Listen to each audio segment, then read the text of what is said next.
Hey guys, I'm Kamen Rider Silver, and today I want to show you this helmet that I made. This is a Scarif Stormtrooper helmet, or Shore Trooper helmet, from Star Wars Rogue One.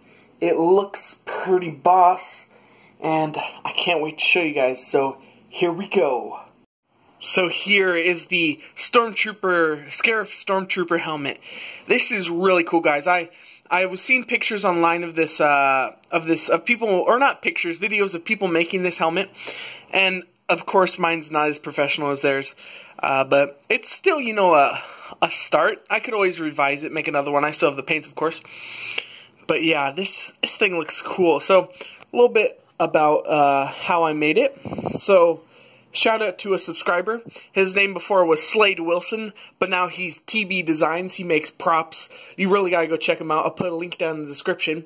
But I saw in one of his videos that how he made one of his helmets round at the top. See, this isn't super round still, but it's with duct tape, so it's fine.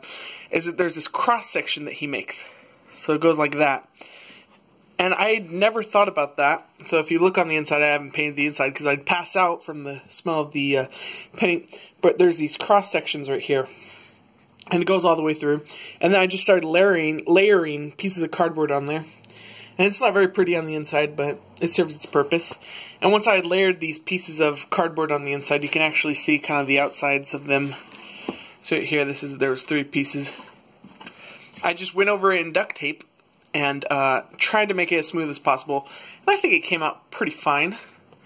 Then some more things I did was, once I had made this toppable part, I built up the edges, and I built up the front. So this is the blast shield right there, and that was made with cardboard. I just rolled it, and I put that over the front. And then I put little widgets and stuff like this bottle caps right here, these dials. It's not, of course, 100% accurate to the actual helmet, but it's close. Then I saw also on the helmet there was this lip right here.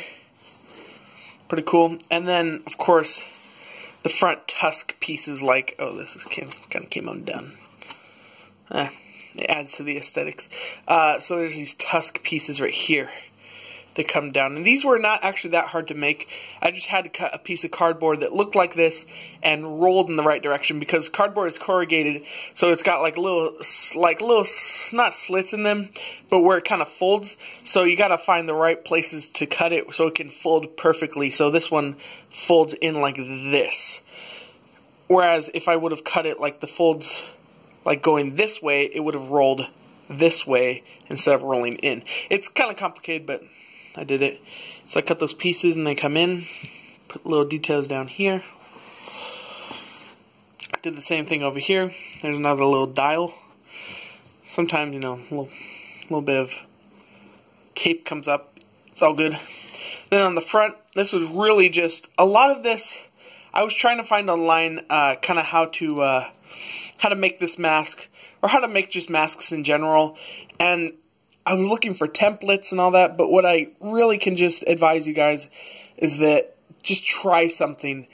There's not really an exact template for everything. It's just more of guess and check. And of course, for different different sizes of heads, it's going to be different. So I just kind of guess and checked, made pieces. If they looked right, I kept them. If they didn't, I took them away.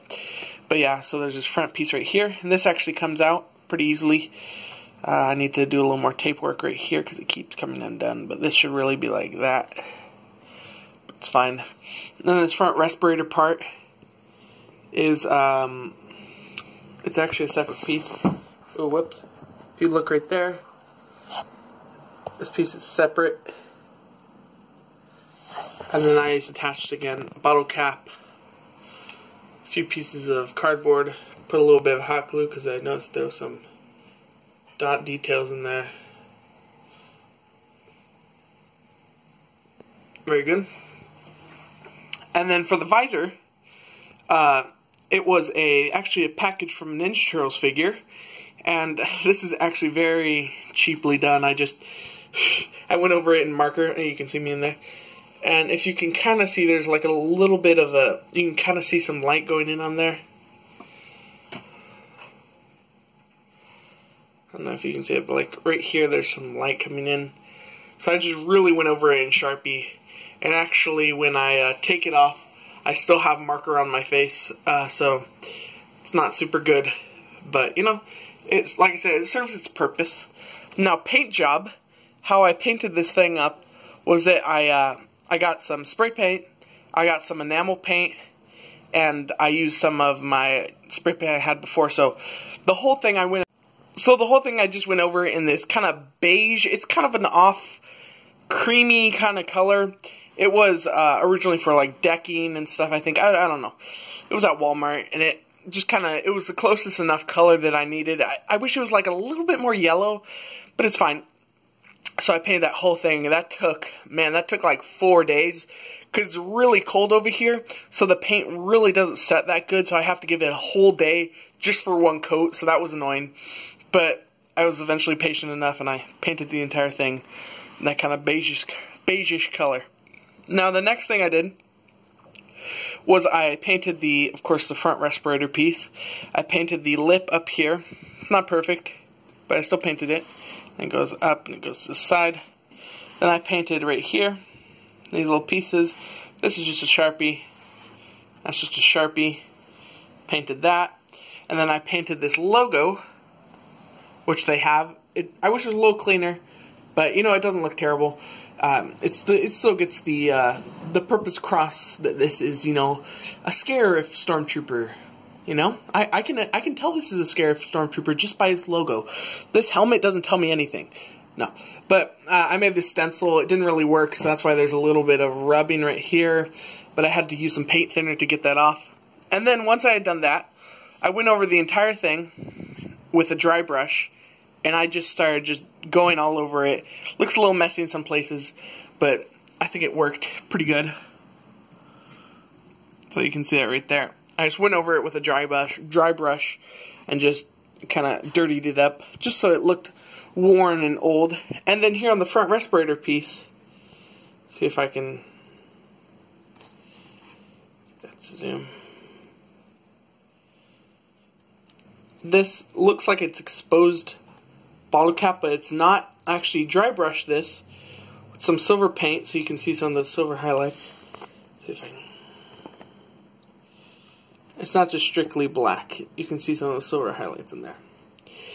And then I also was looking on some reference photos, and I noticed that up here there was also some silver scuffing, so I put some of that. And overall, I put a lot of work into this, and I got a lot out of it. So it looks super boss, especially from right there. Yeah. So I hope you guys like this. I hope you'll check out my friend TB Designs channel. Recently he's been making a Flash costume that looks really cool, and so definitely go and check him out. This is where I got a lot of my inspiration from. And yeah, so thank you guys for watching. Don't forget to like, subscribe, follow me on Instagram, and I'll see you guys next time. Bye!